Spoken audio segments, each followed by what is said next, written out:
সেই খুনি হাসিনাকে যেই দেশ জায়গা করে দিয়েছে সেই দেশ কোনোদিন বাংলাদেশের বন্ধু হতে পারে না। আমরা ভারতের পেটের মধ্যে নয়, ভারত আমাদের পেটের মধ্যে।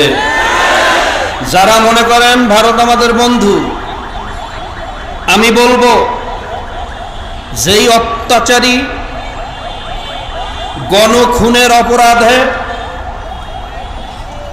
সারা পৃথিবীতে যাকে জায়গা দেওয়া হয় নাই, পৃথিবীর ইতিহাসে এত নিকৃষ্টতম স্বৈরাচার এই পৃথিবীতে দ্বিতীয় কেউ জন্ম হয়েছে বলে আমরা জানি না। আমরা চেঙ্গিস খা, হালাকু খার নাম শুনছি, মানুষের মাথা দিয়ে মিনার বানিয়েছে। অশোকার নাম শুনেছি, লক্ষ লক্ষ মানুষকে হত্যা করেছে। আমরা আবু জেহেল নমরুদের নাম শুনেছি, আইয়ামে জাহিলিয়াতের ইতিহাস শুনেছি, কিন্তু রাতের বেলা হত্যা করে দিনের বেলা তাদের ফ্যামিলিকে ডেকে এনে বুকে জড়িয়ে ধরে মায়া কান্নায় তাদেরকে ধোঁকা দেওয়ার মতো এরকম স্বৈরাচারের পৃথিবীতে দ্বিতীয় কেউ জন্ম হয়েছে বলে আমি জানি না। সেই নিকৃষ্টতম স্বৈরাচারকে সারা পৃথিবী জেনোসাইডের অপরাধে যাকে জায়গা দিতে পারে নাই, সেই খুনি হাসিনাকে যেই দেশ জায়গা করে দিয়েছে সেই দেশ কোনোদিন বাংলাদেশের বন্ধু হতে পারে না। আমি বলবো, ভারত, আমরা আপনাদের সাথে শত্রুতা চাই না, আমরা চাই সবার সাথে সুসম্পর্ক, কিন্তু এই খুনিকে আপনি আশ্রয় দিয়ে আমাদের সাথে বন্ধুত্ব করবেন, মাঝখানে মাদার গাছ রেখে কোলাকুলি করবেন, এই বন্ধুত্ব বাংলাদেশের জনগণ গ্রহণ করবে না। এই স্বৈরাচার হাসিনাকে ফেরত দেন, এরপরে বন্ধুসুলভ আচরণ করেন। যদি সম্ভব হয়, কথায় কাজে মিল পাওয়া যায়, আমরা অবশ্যই আপনাদের সাথে বন্ধুত্বের হাত বাড়িয়ে দিব। ভারত কিভাবে আমাদের উপরে বন্ধুর নামে ধোঁকা দিয়ে আমাদের উপরে আগ্রাসন চালাচ্ছে, অর্থনৈতিক আগ্রাসন, সাংস্কৃতিক আগ্রাসন, শিক্ষার মধ্যে আগ্রাসন, শেষ পর্যন্ত বিনা নোটিশে রাতের অন্ধকারে বাঁধ ছেড়ে দিয়ে আমার ভাই বোনদেরকে পানিতে নিমজ্জিত করে মারার আগ্রাসন। এখনো অনেকে বলেন ভারত আমাদের খুব কাছের বন্ধু, ভারত যেহেতু আমাদের চতুর্পাশে, তাদেরকে অ্যাভয়েড করা এটা তো আমাদের দ্বারা সম্ভব না। আমরা ভারতের পেটের মধ্যে। আমি বলি না, ভারত আমাদের পেটের মধ্যে। ভারতের চতুর্পাশে যে সমস্ত দেশগুলো আছে, ভারত, আপনারা ভুটান বলেন, নেপাল বলেন, ওইদিকে পাকিস্তান বলেন, অন্যদিকে চায়না বলেন, তার অল্প অদূরেই আফগানিস্তান বলেন, এদিকে বাংলাদেশ। তার মানে ভারতের চতুর্পাশে যারা আছে কেউই তাদের বন্ধু না। কাজে আমি বলবো, আমরা ভারতের পেটের মধ্যে নয়, ভারত আমাদের পেটের মধ্যে। সময় আসছে ঘুরে দাঁড়াবার, কথা ঠিক কিনা? যারা মনে করেন ভারত আমাদের বন্ধু, আমি বলবো যেই অত্যাচারী গণখুনের অপরাধে সারা পৃথিবীতে যাকে জায়গা দেওয়া হয় নাই, পৃথিবীর ইতিহাসে এত নিকৃষ্টতম স্বৈরাচার এই পৃথিবীতে দ্বিতীয় কেউ জন্ম হয়েছে বলে আমরা জানি না। আমরা চেঙ্গিস খা, হালাকু খার নাম শুনছি, মানুষের মাথা দিয়ে মিনার বানিয়েছে। অশোকার নাম শুনেছি, লক্ষ লক্ষ মানুষকে হত্যা করেছে। আমরা আবু জেহেল নমরুদের নাম শুনেছি, আইয়ামে জাহিলিয়াতের ইতিহাস শুনেছি, কিন্তু রাতের বেলা হত্যা করে দিনের বেলা তাদের ফ্যামিলিকে ডেকে এনে বুকে জড়িয়ে ধরে মায়া কান্নায় তাদেরকে ধোঁকা দেওয়ার মতো এরকম স্বৈরাচারের পৃথিবীতে দ্বিতীয় কেউ জন্ম হয়েছে বলে আমি জানি না।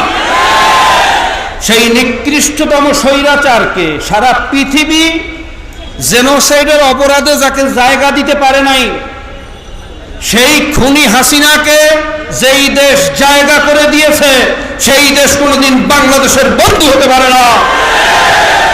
আমি বলবো, ভারত, আমরা আপনাদের সাথে শত্রুতা চাই না, আমরা চাই সবার সাথে সুসম্পর্ক।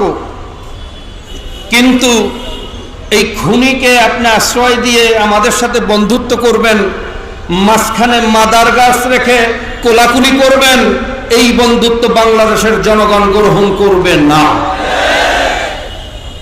এই স্বৈরাচার হাসিনাকে ফেরত দেন, এরপরে বন্ধুসুলভ আচরণ করেন। যদি সম্ভব হয়, কথায় কাজে মিল পাওয়া যায়, আমরা অবশ্যই আপনাদের সাথে বন্ধুত্বের হাত বাড়িয়ে দিব।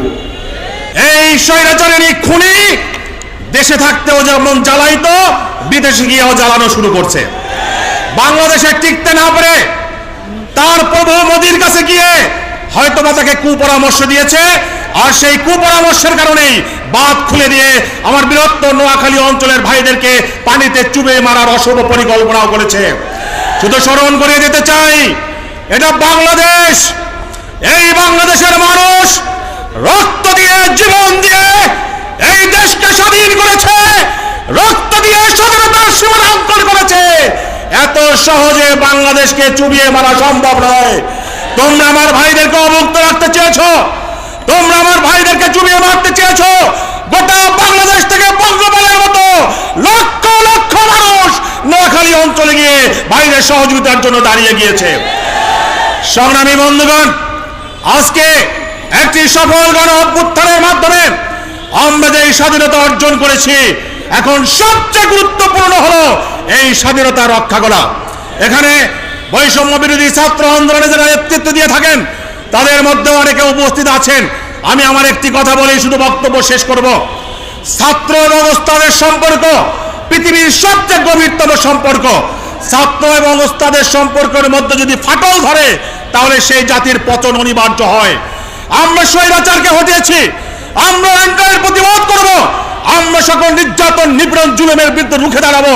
কিন্তু আমাদের আচরণ কখনোই এমন হওয়া উচিত নয় যে দেশের মানুষ আমাদেরকে বেয়াদব হিসাবে আখ্যা দিতে পারে। ঠিক কিনা ভাইরা?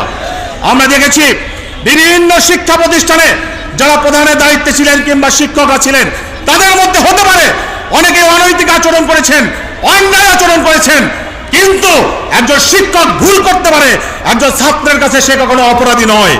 যেই প্রক্রিয়ায় দেশের বিভিন্ন শিক্ষা প্রতিষ্ঠান থেকে শিক্ষা প্রতিষ্ঠান প্রধান কিংবা অন্যান্য শিক্ষকদেরকে পদত্যাগ করতে বাধ্য করা হচ্ছে, এবং পদত্যাগ করাতে গিয়ে তাদের সাথে যে আচরণ করা হয়েছে, বাংলাদেশের মানুষ, প্রিয় ছাত্র ভাইরা, তোমাদের কাছ থেকে এটা প্রত্যাশা করে না। সুতরাং বৈষম্য বিরোধী ছাত্র আন্দোলনের নেতৃত্ব দিয়ে থাকেন, তাদের প্রতি আমার উদাত্ত আহ্বান, আপনাদের পক্ষ থেকে এই বিষয়ে একটি মেসেজ যাওয়া উচিত। শিক্ষক ভুল করতে পারে, একজন শিক্ষক সে অপরাধ করতে পারে, কিন্তু ছাত্রের কাছে অপরাধী নয়। তার অধিকার আছে সসম্মানে তার জায়গা থেকে সরে যাওয়ার। শিক্ষিত বেকারের জন্ম হয়েছে, তারা ঠিকমতো চাকরি পাচ্ছেন না, তারা মেধার তাদের স্বীকৃতি পাচ্ছেন না। অতএব অন্তর্বর্তীকালে সরকার আহ্বান জানাবো যে আপনাদের অন্যতম যে কাজটি হবে যে এই লক্ষ লক্ষ ছাত্রদেরকে চাকরির ব্যবস্থা করা। আমরা জানি বর্তমানে সরকারি পোস্টে প্রায় 4 লক্ষ পোস্ট খালি আছে, এবং যে সমস্ত দুর্নীতি করে যারা আজকে টিকে আছেন প্রশাসনে, এদেরকে যদি তদন্তের মধ্যে বিদায় করা হয়, সেটা 5 লক্ষ ছাড়িয়ে যাবে। অতএব একটা কম্বাইন্ড নিয়োগের মাধ্যমে, সম্মিলিত নিয়োগের মাধ্যমে প্রশাসনের প্রত্যেকটা স্তরে যদি আমরা সৎ যোগ্য মেধাবীদেরকে নিয়োগ দিতে পারি, তাহলে যে আমরা সংস্কারের আশা করছি, একটি সুজলা সুফলা শস্য শ্যামলা বাংলাদেশের আমরা স্বপ্ন দেখছি, সেই স্বপ্ন কিন্তু বাস্তবায়ন হবে। আর একটি আমি উদাত্ত আহ্বান জানাবো বর্তমানে বিচার ব্যবস্থার দিকে। বর্তমানে 41 লক্ষ মামলা বিচারাধীন। কেন এই অবস্থা? অতএব বিচার ব্যবস্থাকে ঢেলে সাজানোর জন্য যে 2007 সালে মাজদার হোসেন মামলার মাধ্যমে নির্বাহী বিভাগ থেকে বিচারকে পৃথকীকরণ করা হওয়ার যে সিদ্ধান্ত হয়েছিল, এটিকে পুরোপুরি বাস্তবায়ন করে এবং একটি টাস্ক ফোর্স গঠন করে, একটি কমিশন গঠন করে বা কমিটি গঠন করে যারা এই ব্যাপারে এক্সপার্ট, এদের সাথে আলোচনা করে কিভাবে এই মামলার পাহাড়কে কমানো যায় সে ব্যাপারে কার্যকরী পদক্ষেপ আপনারা গ্রহণ করবেন। আমরা একটা বন্দি দশার মধ্যে ছিলাম, প্রতিটা মুহূর্তে আমাদের কারারুদ্ধ অবস্থার মতো ছিল। আমরা স্বাধীনভাবে কথা বলতে পারতাম না, আমরা স্বাধীনভাবে পথ চলতে পারতাম না, ঘর থেকে বেরোলে আবার ঘরে ফিরে যেতে পারবো সেই নিশ্চয়তা আমাদের ছিল না। কিন্তু বাংলাদেশের বর্তমান সুপার পাওয়ার ছাত্র সমাজের বিপ্লবী আন্দোলনের কারণে, সকল মহলের অংশগ্রহণে, স্বতঃস্ফূর্ত অভ্যুত্থানের মাধ্যমে এই কুখ্যাত স্বৈরাচারিণী খুনি শেখ হাসিনা বাংলাদেশ থেকে চোরের মতো পালিয়ে যেতে বাধ্য হয়েছে।